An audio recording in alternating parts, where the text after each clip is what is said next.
Norma. And of course, I'd like to invite you all to come and join us on the main stage as we're having our first presentation of the day, brought to you by Norma Hoordin. And the topic for today is called Marine Conservation Awareness, Engaging and Empowering Young People to be Change Maker. So put your hands up and give a round of applause, please. Thank you. Thank you very much. Good morning, everyone in this hall. I'll be sharing a little bit about marine conservation awareness, where I share about how we engage and empower young people to be change makers. So a little bit about me. I am a trainer, facilitator, a leadership development practitioner. I'm also a yacht surveyor, and I share maritime education. I founded Ray Nautics. Our booth is at B014 over that side. In the year 2002, and that was a very long time ago, I was a King Scout awardee. And at the present moment, I'm the International Commissioner for Scouts Malaysia, and that's a hobby that seems to be a full-time job. So, on the issue, the oceans cry for help. And this is a real photograph taken just last month in Malacca, just off the shores of Kelebang, an island called Pulau Upe. So by 2050, there could be more plastic than fish in the ocean. And we've all heard of this before. So, I'm here not to share my story, I'm here to share the story of the young people that we've helped to share about marine conservation, and all that through a youth program called Scouting. So, the issue is we have a huge gap, which is the gap between youth passion versus structured engagement. And the factors that affects this gap is limited access to such programs. We have short-term activities, so no long-term engagement with the young people. We lack mentorship, and we're sort of disconnected from decision making. Our young people are not empowered enough to decision make.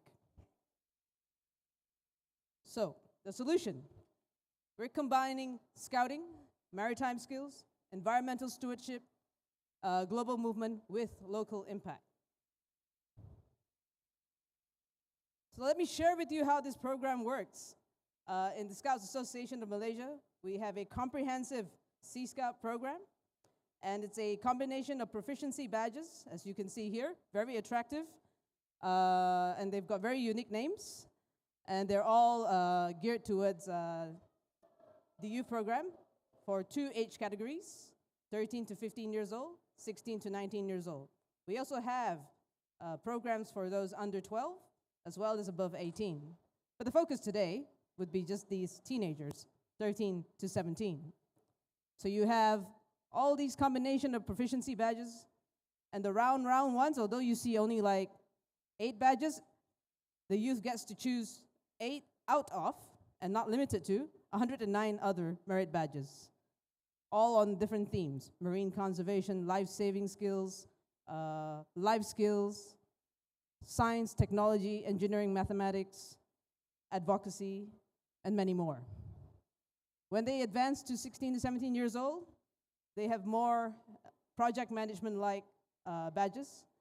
And this is how the Scout system works. We know that young people are motivated by a certain reward for learning something. So for all the good that they have done in learning and being aware about anything that they do, and in this case, marine conservation, we reward them with something very attractive, such as these badges. And you'll see in the subsequent photographs, their uniforms adorned with such badges. So we also have strategic partnerships, aside from World Scouting, also with World Association Girl Guides and Girl Scouts, Food and Agriculture Organization, as well as the Intergovernmental Oceanographic Commission. So these are badges that not just Scouts can do. If non-Scouts, your cousins, your relatives, friends, families, colleagues at work, you can reach out to the website, the YUNGA website. YUNGA is the Youth Organization Global Alliance, and they have all of these programs and handbooks for free. For free, yes, I know. I see some of your faces like, ooh, free. Yes, no membership required Just go to the website, Yunga. I can't remember the URL, and you can download these resources, which you can then apply for various age group, from as young as 5 to as old as Open 26. And what do these programs offer? The solutions to what we're looking for today. A youth voice, awareness, education, activities, capacity development, children and youth engagement, global and local action, support, events, and most importantly, resources. So if you download one of these resources from the Yunga website, you get A to Z. They tell you what to do, even what to prepare, what kind of reference material you can do, and you can look up and create fun activities with your friends, families over the weekend. So this is complementary to what we're trying to do with young people today. So how Sea Scouting build change makers? One is through education, marine ecology, sustainable diving, sustainable sailing, sustainable everything. I think you have all heard of the terminology Sustainable Development Goals, and we have about 17 goals, and it's a very wholesome and holistic goal that we're trying to achieve globally. We also then impart skills such as survival skills, leadership, as well as project management, all suited to various age categories. So as you can see, happy faces here. They're cooking their lunch. I think it was edible. And we also do fire lighting. So this is a platform that we use. So outdoor recreation is a platform for character building. So similarly, we use this platform to also teach about, share about marine conservation. And finally, how Sea Scouting build change makers? Hands-on conservation projects. So these photographs you see, they're actually photographs of our members of our organization. And they are young people that actually take up leadership projects, marine conservation projects, skills projects, and they're motivated by something, the symbolic framework in the Scout method, and the fact that for whatever they do, it's fun, and they infect it with other people, the same fun and the same vibes to conserve the environment. So I'd like to share with you a recent case study. Very recent, in fact, it was just last week, yes. A case study, Project Pulau Upe, circa April to June and ongoing. So the problem was plastic waste on Pulau Upe beaches. So we have nest disturbance. And the solution is the Sea Scout program batch work, plus strategic partnership with local agencies, plus frequent visits, plus frequent cleanups, plus enforcement. And the impact, beach clean, sea turtles came back. And I'll show you how. So these are the local agencies that we partnered with. The local Sea Scout group is known as 7 and Seafort Sea Scouts of Malacca. And they work together with Sungai Project, as well as Save Our Seashores Malacca. And the motivation, don't forget, the badge is important. If you want to empower young people, you want to make them listen, you got to give them something colorful and shiny. That's the Marine Ecology Badge. It has its own set requirements, which we can dovetail to whatever we were doing on that day, or that entire project. And on 8th of June, picture shows 2 people. Actually, there were like 20 of us on that beach. On 8th of June, we turn what looked like this. This is terrible, right? I wouldn't know what to do. I can't even find a place to sit. So we turn from this to this. Hey, too fast.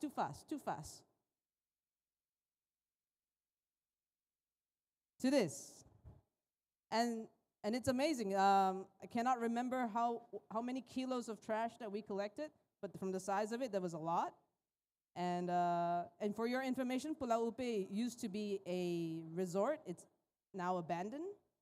But the abandoned resort at some time became a sea turtle conservation research area. And with time, instead of having sea turtles, we had more plastic bottles. So the researchers from Save Our Seashores, Sungai Project, marine biologists, they sort of reached out to the Sea Scouts because they know we're around. We're always kayaking, always camping, always having fun.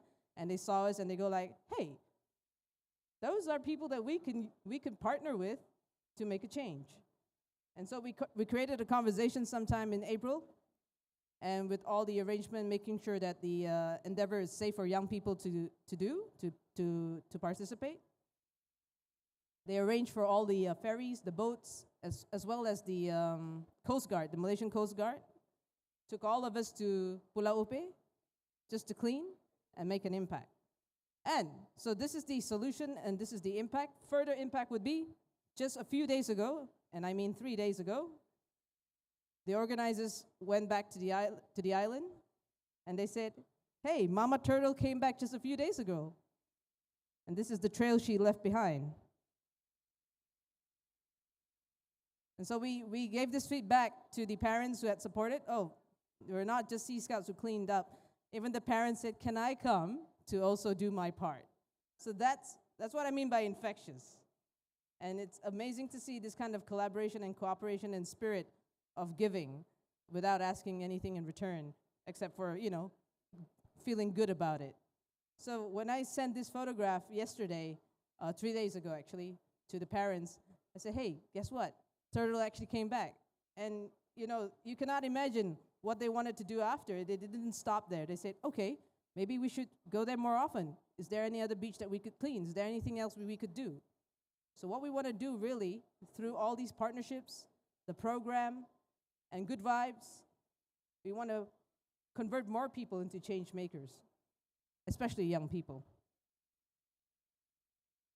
So how can you make an impact? So this is a call to action.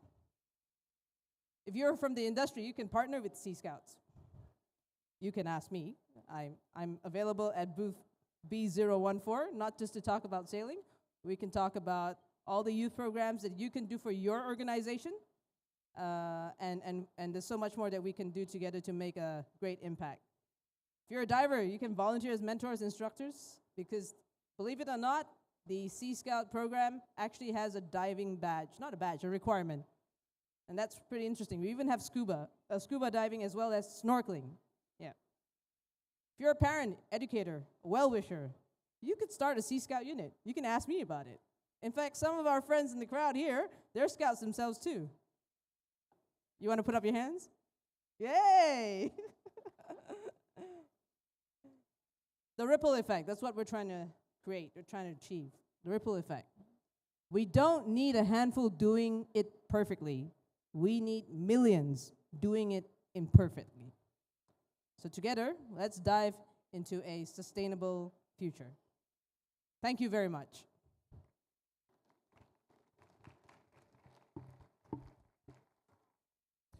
All right, thank you so much, Norma, on your topic for this morning. And of course, commencing at 11 a.m. at the main stage, we shall be having our panel discussion on RHB Ocean Harmony.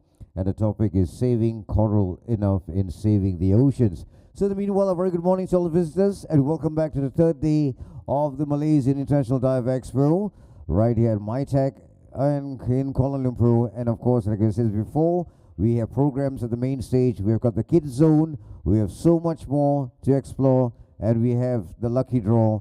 Plus for today, we have the special grand draw as well. So meanwhile, stay tuned for the updates coming up in a few moments from now.